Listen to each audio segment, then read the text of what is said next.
कोटद्वार बाबा विवाद, बजरंग दल की शिकायत पर दीपक पर एफआईआर। बुजुर्ग की जान बचाने वाला बोला, लोगों ने मुझ पर हमला किया, पुलिस ने थाने बुलाया। कोटद्वार में दुकान के नाम में बाबा शब्द को लेकर चल रहे विवाद के बीच बजरंग दल की शिकायत पर दीपक कुमार के खिलाफ एफआईआर दर्ज की गई। जिस व्यक्ति ने शिकायत दर्ज कराई उसका नाम कमल पाल है, जो मीट की दुकान चलाता है। अब तक इस मामले में 3 एफआईआर दर्ज की गई हैं। पहली एफआईआर पुलिस की ओर से दर्ज कराई गई, जिसमें दुकान पर हंगामा करने वाले 30-40 लोगों को अज्ञात दिखाया गया। इन पर सरकारी कार्य में बाधा डालना और शांति भंग करने का आरोप है। वहीं दूसरी बजरंग दल से जुड़े कमल पाल की शिकायत पर दीपक कुमार और विजय रावत के खिलाफ दर्ज की गई, जिसमें गाली गलौज, जाति सूचक शब्दों का प्रयोग और मारपीट के आरोप लगाए गए। इसके अलावा तीसरी वकील अहमद निवासी कोटद्वार शिकायती के आधार पर कोतवाली कोटद्वार में धारा 115(2), 333, 351(2), 352 भारतीय न्याय संहिता के तहत एफआईआर दर्ज की गई। पुलिस के अनुसार 31 जनवरी 2026 को सूचना मिली थी कि पूर्व में पटेल मार्ग स्थित बाबा ड्रेस दुकान को लेकर हुए विवाद के संबंध में कुछ लोग दीपक कुमार के विरोध में उसके जिम और दुकान पर प्रदर्शन करने जा रहे हैं। इसी दौरान प्रदर्शनकारियों ने नारेबाजी करते हुए सड़क जाम की, धार्मिक भावनाओं को ठेस पहुँचाने वाले शब्दों का प्रयोग किया और सार्वजनिक शांति भंग करने का प्रयास किया। मामले में उप निरीक्षक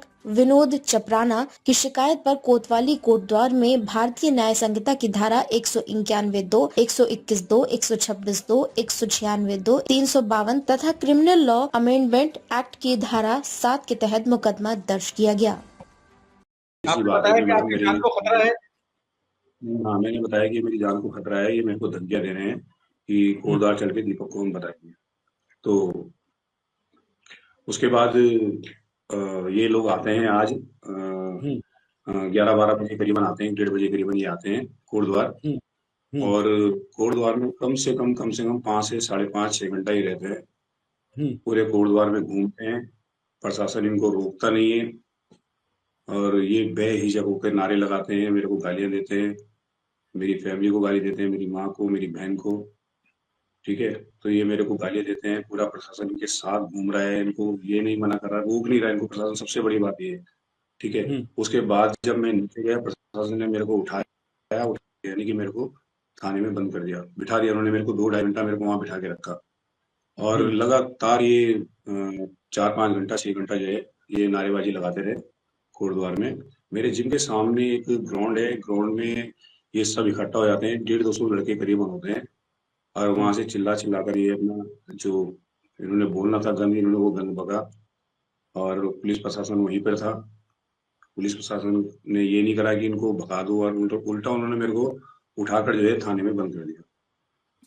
दीपक, ऐसा भी कह सकते हैं इसको कि पुलिस प्रशासन ने जो आपको कॉर्डन ऑफ किया या आपको सेफ रखने के लिए ये सब चीजें की, ऐसा नहीं कह सकते इसको? अगर मेरे को, चलो मैं मानता हूँ सर कि मेरे को सेफ रखने के लिए उन्होंने किया, मैं मानता हूँ इस चीज को जी। कि ये बात मेरे हिसाब से तो ये बात मेरी समझ में नहीं आती कि दूसरे शहर से यहाँ पर लोग आते हैं और अच्छी खासी तादाद में आते हैं और पुलिस प्रशासन उन पे कोई जोर नहीं चला रहा है, उल्टा जोर मेरे पे चला रहा है। मेरे को मतलब थोड़ा बहुत हटा भी रहा है, डांट भी रहा है।